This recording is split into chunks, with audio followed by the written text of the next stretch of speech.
Good afternoon and Jai student. Welcome again. Now today we discuss about class 6 chapter 8 rural livelihood. In this chapter we discuss about rural area work. In this chapter we discuss about Kalpattu village.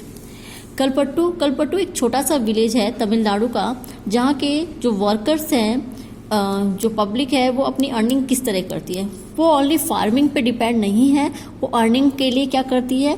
Kalpattu is a village that close the sea coast in Tamil Nadu and people here do many kinds of work as in other village. Here too there is a non-farm work such as making basket, utensils, pots, bricks, blue cards etcetera. यहाँ पे non farming work जैसे करते हैं जो लोग अलग से अपनी अर्निंग के लिए पॉट्स बनाते हैं, बर्तन बनाते हैं, ब्रिक्स ईंटें बनाते हैं, ब्लू कार्ड्स लाते हैं एंड बास्केट बनाना, ये अदर नॉन फार्मिंग वर्क करते हैं.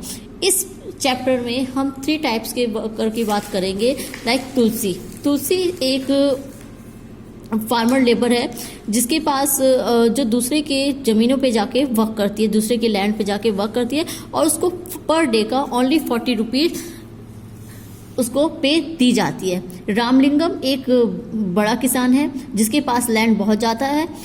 तुलसी जाके उसके फार्म पे जाके वर्क करती है और उसको वो 40 रुपीज़ पर डे का देता है.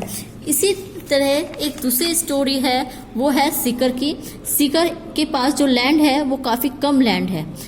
We have to carry a paddy to our house and my family has just finished harvesting our field and we don't own much land, only 2 acres. इनके पास जो ज़मीन है वो ओनली 2 एकर्स है और जिससे ये अपनी नीड जो है वो पूरी नहीं कर पाते हैं.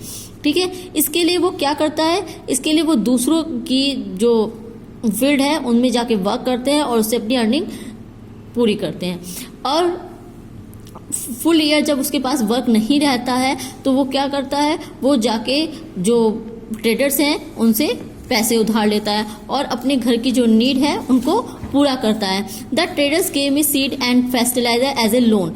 जो ट्रेडर्स हैं उनसे वो लोन पे क्या करता है, सीड और फर्टिलाइज़र लेता है जिससे वो अपनी खेती करता है. उसके बाद जब हार्वेस्टिंग का टाइम होता है तो वो उन्हें बेचकर अपना जो उसने पैसा लोन लिया था उसको पूरा करता है. एंड कभी कभी ऐसी सिचुएशन आ जाती है कि उसके घर के कोई पर्सन, अगर किसी को कोई प्रॉब्लम हो जाती है, कोई बीमार हो जाता है, तो उसके लिए उसके पास फुल मनी नहीं रहता है, उसके लिए उसे ट्रेडर से लोन लेना पड़ता है.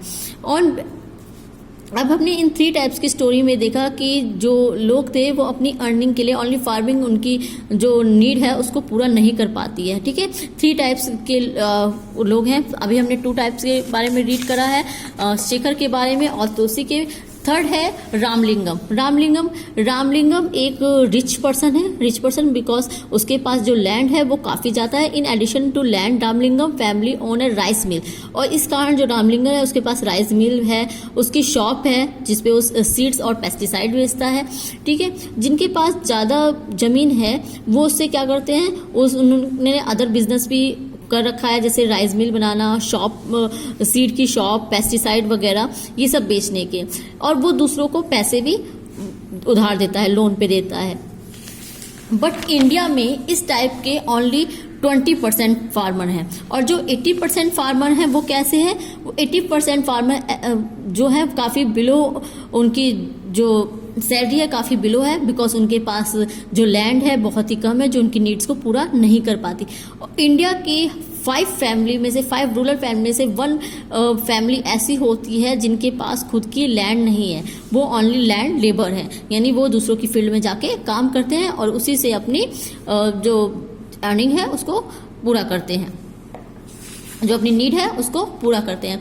इसी चैप्टर में हम एक टॉपिक रीड करेंगे, terrace farming in Nagaland.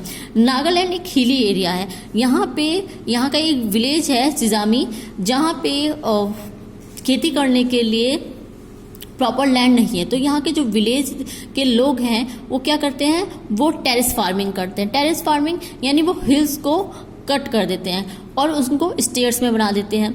Stair में बनाने के बाद उन पे वो धान वगैरह लगाते हैं. ठीक है, यहाँ के हर जो पर्सन है उसके पास खुद की लैंड है. लैंड होने के बाद भी वो लोग ग्रुप में एक दूसरे की लैंड में काम करते हैं. इसके पीछे रीज़न ये है कि वो टाइम से पहले अपनी हार्वेस्टिंग पूरी कर लेते हैं, जिससे कोई भी अगर मॉनसून ठीक नहीं होता तो कोई प्रॉब्लम क्रिएट नहीं होती है। नाउ अब हम बात करते हैं अरुणा एंड पारिवलन। अरुणा एंड पारिवलन एक फिश मछुआरे की फैमिली से बिलोंग करते हैं दोनों, कि इन लोगों का वर्क होता है ये फिश को पकड़ के उससे अपनी जीविका चलाते हैं।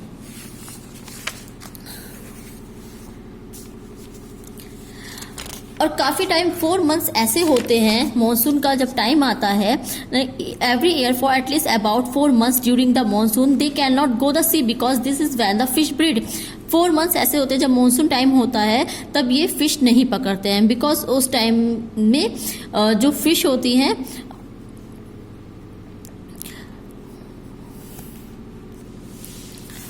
बिकॉज जो मॉनसून का टाइम होता है वो फिश ब्रीडिंग का टाइम होता है।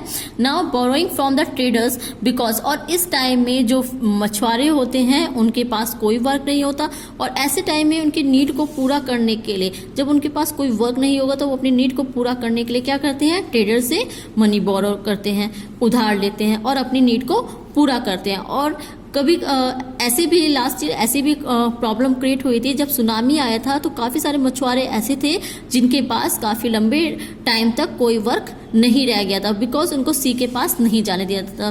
तो ऐसे टाइम में काफ़ी सारे मछुआरे जो थे वो कर्ज में डूब गए थे। अब हम इस पूरे चैप्टर से देखते हैं कि जो रूरल एरिया के लोग होते हैं उनके पास ओनली फार्मिंग जो है उनकी नीड को पूरा नहीं कर पाती है। तो ऐसे लोग या तो वो माइग्रेट हो जाते हैं, या तो वो अपनी एरिया को छोड़ देते हैं, या फिर अदर फार्मिंग वर्क लाइक वो जाके फॉरेस्ट से वुड लेना, या फिर हनी कलेक्ट करना, या महुआ और टेंडू की लीव्स, इन सब को बेचकर एडिशनल इनकम करते हैं। Now thank you student. In next class we discuss NCERT question answer. Thank you very much. Jai Hind.